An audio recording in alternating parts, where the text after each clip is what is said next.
Ivongo fonela Ken Mandevuga apile mposto. Diego Garo uzava mapundu kugotsi na nkoma upfu kuti zvinhu zviya zvinenge zvatanga futi. Update isu akeka masaku Ivongo chinja status.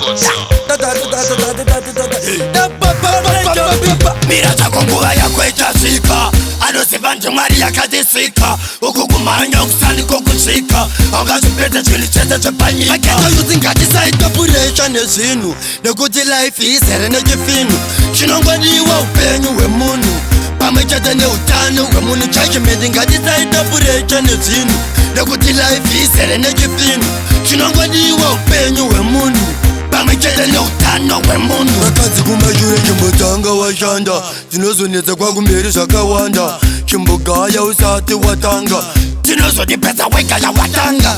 Ndibaba unoti mwari vandiramba, tonzo woti zveupenyu zvandiramba, pakuti ubate mari zvichiramba, penyu neita senge utaura. Maketo yuti ngatisaitopuresha nezvinhu, nekuti life izere nechifinu, chinongodiwa upenyu hwemunhu pamwe chete neutano hwemunhu. Judgment ngatisaitopuresha nezvinhu, nekuti life izere nechifinu, chinongodiwa upenyu hwemunhu pamwe chete neutano hwemunhu.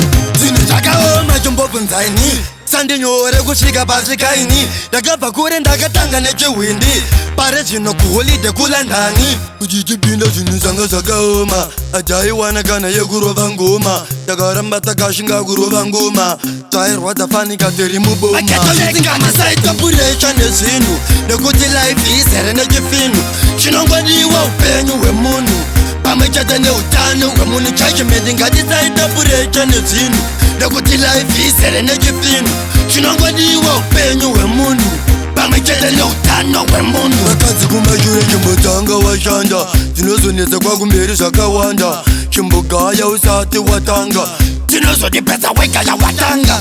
Ndibaba unoti mwari vandiramba, tonzo woti zveupenyu zvandiramba, pakuti ubate mari zvichiramba, penyu neita senge utaura. Maketo yuti ngatisaitopuresha nezvinhu, nekuti life izere nechifinu, chinongodiwa upenyu hwemunhu pamwe chete neutano hwemunhu. Judgment ngatisaitopuresha nezvinhu, nekuti life izere nechifinu, chinongodiwa upenyu hwemunhu pamwe chete neutano hwemunhu. Ivongo fonela Ken Mandevuga apile mposto. Diego Garo uzava mapundu kugotsi na nkoma upfu kuti zvinhu zviya zvinenge zvatanga futi. Update keka masetting isu atiite zvamagrupu.